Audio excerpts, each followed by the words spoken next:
Hi, in this video I'm going to show you the best way to start practicing designing apps and websites in Figma. So in this video, I'm going to give you step-by-step instructions. You can literally follow click by click. I'll only tell you the stuff that you need to get started designing interfaces. So let's get started. So we're going to be looking at a tool called Figma, and it has a few advantages. One, most importantly for you, it's free to get started if you're working by yourself. We like using it at AJN Smart because it also has really good collaboration, so we can have multiple people working on the same design file at the same time. It's also really fast. It works on any computer, whether you have a Mac or a PC or Linux, whatever you have, it works right in the browser. And it also has a mobile companion app so you can preview your designs on a mobile screen. So there are really no downsides to starting with a tool like Figma. As you're watching the video, if you have any questions about how to do a particular effect in Figma or any comment or something that you want to recommend, please put it in the comments below. And if you want to find out more tips about UI and UX, make sure to subscribe to our free newsletter. The link to that is in the description below. And it's a great resource for anyone starting in UI and UX. So this is the website. You just go to figma.com. And I'm already signed in, but you can sign up very quickly even with your Google account and get started. But before we jump right into Figma, I want to show you the way I would recommend to get started. So you just want to start practicing. Now for that, I'm not going to ask you to start designing something from scratch because I believe that would be very hard with someone, especially if you're a complete beginner in this space and you have no grounding in design principles and things like that. So the best way for you to get started is actually to copy other designs. And the reason this is so good is because you can see how this design was created so that when you get stuck on something, you can actually see how this person who created this file achieved a particular effect or look inside of Figma. And this is totally fine in the beginning because you're not going to be selling these. You're not going to be saying that you designed something when you copied it from someone else. This is just for your own practice, and it's a really good way to get started. So as you can see here, this is what Figma looks like after you log in and start a file. And I haven't even shown you how to start a file because I want you to use another file as your starting point as opposed to a blank file. And like I said, we're not going to cover everything that you can see here on the screen in terms of what all the various buttons do. We're just going to focus about how you can get started. Now to do that, I wanted to start off with a template. And what I literally did was I typed into Google Figma resources and I got a bunch of results. I clicked on a few of them, and the third one, called literally figmaresources.com, is a really good one. And I have it open here. So when you look at that, you'll find a bunch of free templates. And this is a great thing about Figma. There are a lot of free resources on the web that you can use to start practicing, to incorporate into your designs, so you don't have to start from scratch. And I picked one of these that is a food delivery app UI. And I have it open here. So the way it works with Figma is because it's all web-based, you can literally click this button here that says copy to Figma, and it will copy that file over to your Figma account. Well, first it's going to open it in a new browser tab where you can see it, and there might be even like other people viewing this file at the same time. But you can see here at the top that it says view only. And we want to be able to make edits to this. So what we do in this case, when we're looking at someone else's file, is we just click on the name and then we say duplicate to your drafts. So if you're signed into Figma, it's just going to create a copy of this file in your own Figma account. And that's exactly what I did.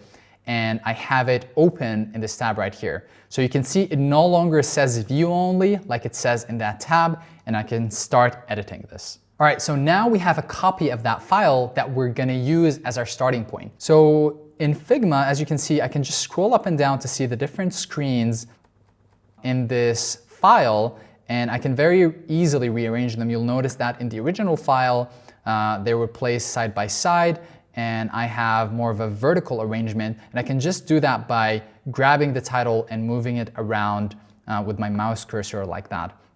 I can also zoom in and zoom out with a pinch gesture on my trackpad. That way I can see all of my screens at once, or I can zoom in to see a particular screen. So let's say now I want to start copying this design. What do I do? Well, just to give you the basics, on the left here, I just have a bunch of layers, and then when I select an element, I get the settings for that element on the right, okay? So what I want to do now is create a rectangle like this for my own design. Now this has a specific shape, and this is called a frame. So the first tool you need to know about is the frames here, where you hit F on your keyboard, and anything I press will show here on the bottom left corner. So you know exactly what I pressed to activate a particular tool.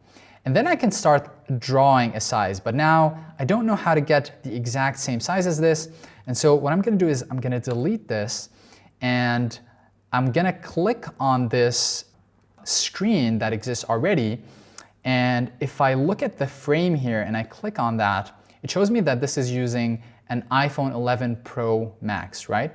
So this is a standard size. And what I can do in Figma is I can hit F again to go into the frame mode, and then I can select here from a bunch of templates, and I'll select iPhone 11 Pro Max, and then it automatically puts in a frame of the perfect size. So I'll just place that right next to the original frame, and I can start copying the design, right? So I can see here that they have a fancy design element here with the purple, but let's keep things simple for now. And let's just assume I just want a purple background, right? So the easiest way I could accomplish this is I could either give this whole frame a background color, or I could draw a rectangle that's purple, right? That can be in my background. So if I want to draw a rectangle, I can do that from here. You can see that this is the rectangle tool, and it already says like R next to it. So I'm gonna hit R on my keyboard and draw a rectangle.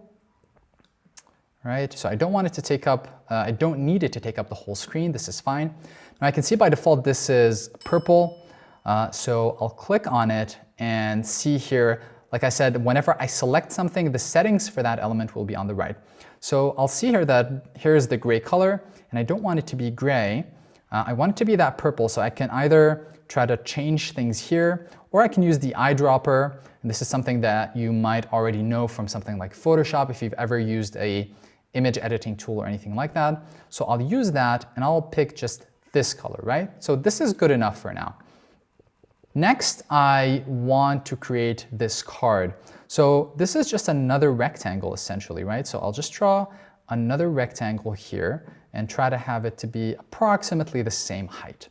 So I'll notice here that, well, the color is different and I don't have the fancy rounding. So let's start with the color since we already covered that. And this looks like a very light gray. It's not white because I can see that the circle is white. So what I can do quickly is, again, I'll grab the eyedropper tool, select here. So now I have the same color that's on the left here, right? But I can notice also that the corners here, it has these nice rounded corners that I don't have. And for that, right under the position and the dimensions, so if I change this, this is just changing the X coordinates, and I'm just gonna do Command Z or Control Z if you're on a Mac to go back.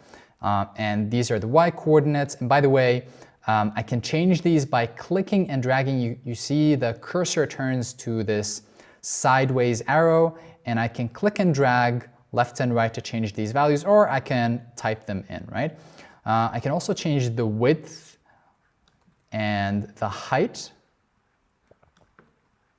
And here is the angle for rotation, but what I want to focus on right now is the corner radius, right? So this is that rounding effect. And so with the corner radius tool, I can adjust how rounded these corners are. Now I'm getting closer to the look of that original file, right? But I can see on the bottom that I have these rounded corners, but I don't want them because the original one doesn't have it. Now there is a fix for this in Figma, but the easy and cheating solution would be to just extend this beyond the frame, and then it's hidden outside the frame of the phone screen, right? But if you want to do it the correct way, you would come to the corner radius And you would click on independent corners, and what this allows you to do is set each corner independently. And so if I change this to 0, you'll see that it's no longer rounded. And if I want to keep the top rounded but not the bottom, then I just change the bottom ones, right? And now it looks correct. Now, the next thing would be to create the circle. And the way to create a circle is from the Shapes menu, you have an ellipse, which you can also do with the letter O on your keyboard.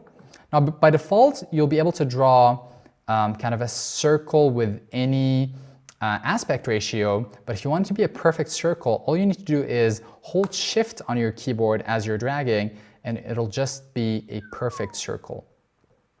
Now, if I want to find out the exact dimensions of this, I can click once, and I can see on the left that I've selected the whole group.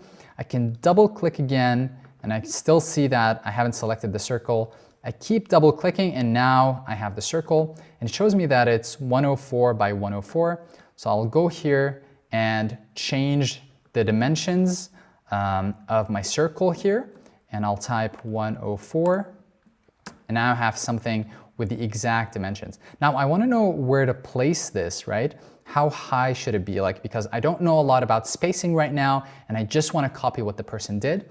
So again, I'll double click here, double click again, and now I've selected this, and I want to know how far it is from that edge. And the way I can do that is I hold Option on a Mac or Alt on a Windows computer, and that will show me the distance from all of the neighboring elements. If I hover over the text here, you can see it's showing me it's 24 pixels. If I select the card, it's showing me the distance between all of the edges here, right? And so what I want to know is that it's 64 pixels away from the top. And so I select my circle, and then I can start, while holding Option, I can hit the down arrow, and now I have 64, right? And I can see that left and right is perfectly center, and Figma will help you do this. If you move something, it will snap to the center, as you can see here. And now I have my circle in the middle, right? Let's quickly change the color. Now we're experts at this. This is just white, so this is very easy. Now there's also here an icon. And icons are things that you'll often need when designing mobile interfaces, because you'll want to have an icon for a home screen or something like that.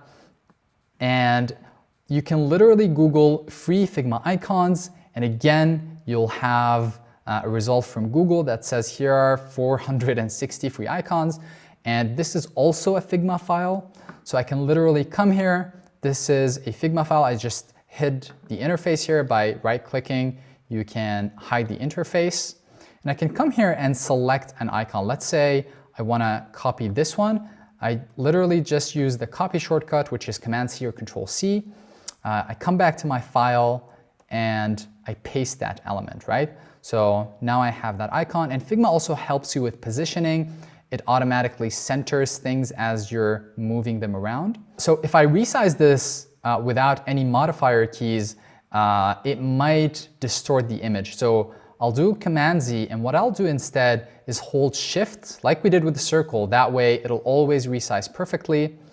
And what I can also do is that if I already have this centered, I can hold both Shift and Option or Alt on a PC and start resizing, and it will resize from the center out, right? So this will just save you a little bit of time, right?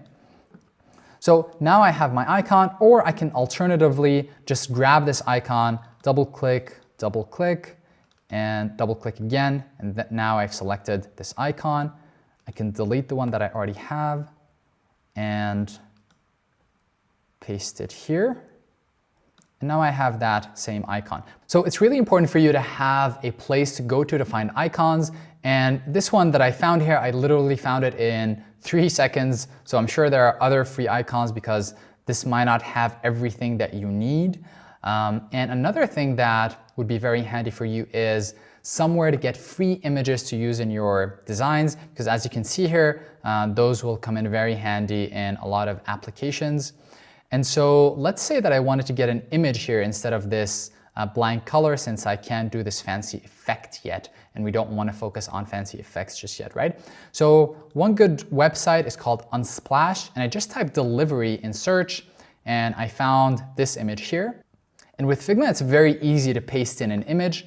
Literally all I have to do is come to Unsplash, right-click on the image, then I can copy the image, go back to my Figma file, I select the background so that it pastes it over this particular area, and I hit Command V or Control V if you're on a PC, and then I can just reposition this. I'm not going to worry too much about perfect positioning or fancy effects, but this is how easy it is to get an image in, right? Now let's quickly finish this screen. Now the next thing that I need is text here that says non-contact deliveries, and the way I get text is through the T icon here. I can just hit T on my keyboard and hit text, so non-contact deliveries, right? Now obviously this doesn't look the same as the other image. There are a few things I want to find out. First is the size of the text. So to do that, double click, and then I look here at the settings. So one, I can see it's using SF Pro Display. So you may or may not have the font locally on your machine that the person is using, but chances are you will. And I can see that the size is 34 and it's bold, right? So I'm gonna apply the same settings. So I'm gonna click here, type 34, and I'm gonna use SF Pro Text. I'm just typing it, but you can also select it here. And I'm gonna change this to bold, right? Now, this doesn't look exactly the same because this is over 2 lines, and by default, Figma will just have the text be as long or as wide as the text is long. And I can change that by just dragging this to resize it, and this gets me the effect that I want. I just need to center it now. And I wanna know how far away it is from that circle, right? So we saw this already. I'll just double click, and hold Option, and I can see it's 24 pixels away. And I'll just nudge this up a little bit, and now it's perfect. And I think the color is different here. So again, I'll hit the color, hit the eyedropper, and I think this is dark purple, and now I have that color, right? Excellent. And I think this might be doing some other effects to the text, but we're not gonna worry about it right now. We're gonna need to create something that looks like the paragraph right here. And so I'll hit the T icon again, and by default, it's gonna use the same settings as I used before. Just for speed, I'll copy this text here, so you don't have to wait for me to type it out. And as you can see, it was very wide, and I can resize this. And I can also see here how I can find out how wide this is by double clicking on it and then seeing, okay, the width is 374. So I go back here, type 374, and that's exactly the same width, and I'll just center it, and I'll see how far away this element was from the top, 25. So if I nudge it up using my arrow keys, now it's right. And as you can see, the screen is coming along, and you can do this as someone who's never used Figma before or any design tool. Now I need a button, so for that, I'm gonna hit the rectangle key again on my keyboard and just do this, right? And then I'm gonna cheat and look at the dimensions of this button. So 374 again and 56. So I'm gonna do that, 374 and 56. And now I'm gonna center it and see how far it is from the element above it. So that's 48. But my element is different here, so that's okay. You don't need to worry about that. So what I can do is have the height here adjust automatically to the text, and I think I have an extra line, that was the reason. So now I can, let me remember what this number was again. So this is 48 and 48 here would be like this. All right, perfect. So now I'm gonna grab the color and let me see if I can also steal the corner radius. So this shows 8, perfect. I'll just type 8 here. Now I need some text to go on top, and let me see what the settings for that are. So SF Pro Text, semi-bold, oh, sorry, and 15. So I'll do that real quick. Oh, it actually copied it over because I started editing that. And so I say order now, all caps, and I'll just center this and make it white. So that's very easy. I don't need to grab that color. And now I'll just copy this. And you can copy an element real quick either by selecting it and doing Command-C, Command-V, and it'll paste it right over it. So if I move it here, you can't see it because it's white on white. Or I can hold Option or Alt, and that'll also duplicate the element. So this is a little bit faster. Let me change the color of that to be the color of the dismiss. So I'll just grab that from here, right? And move it under the button, change it to dismiss. The last thing I want to see is how far away it was. So that was 32.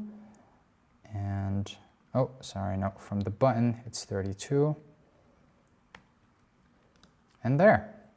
Now you've created something that's very, very close to the original design. As you can see, starting with a template that's already in Figma allows you to cheat in the beginning and copy over elements. And you should just look for free resources that have designs of mobile apps, of web apps, and start copying these and see how you can recreate these elements. And over time, you'll start to internalize all of the principles that are in place, like how to space text elements far apart. You'll be able to do it just by looking at it more or less. Of course, at some point, it's really good if you start learning about the actual theory of design, but this is a way to get started without being bogged down. So maybe you can switch, you'll do a little bit of practice, a little bit of theory, and start applying what you learn.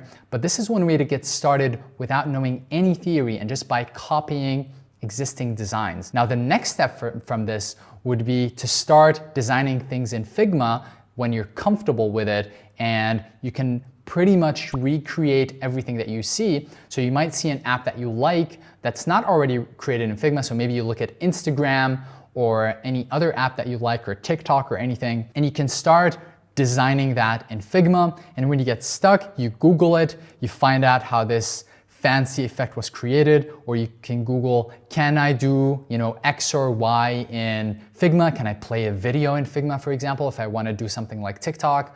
And you'll start to familiarize more and more with the tool. And the step after that is to look at an app that you think could be improved. So maybe your banking app is really, really bad and you've always wanted to improve it. Well, now you know how to use Figma enough to start putting together a new design. So I hope this video was helpful for you. Please let us know in the comments. If you have any questions about next steps, something you got stuck on, and if you want more tips and tricks about UI and UX, we have a free newsletter that you can subscribe to. The link is in the description below, and it's very helpful for someone who's just starting out like you, because we go out and we read all of the news about UI and UX, and we just send you the best stuff. So if you're just starting out, make sure to subscribe to the newsletter, and I'll see you in the next video.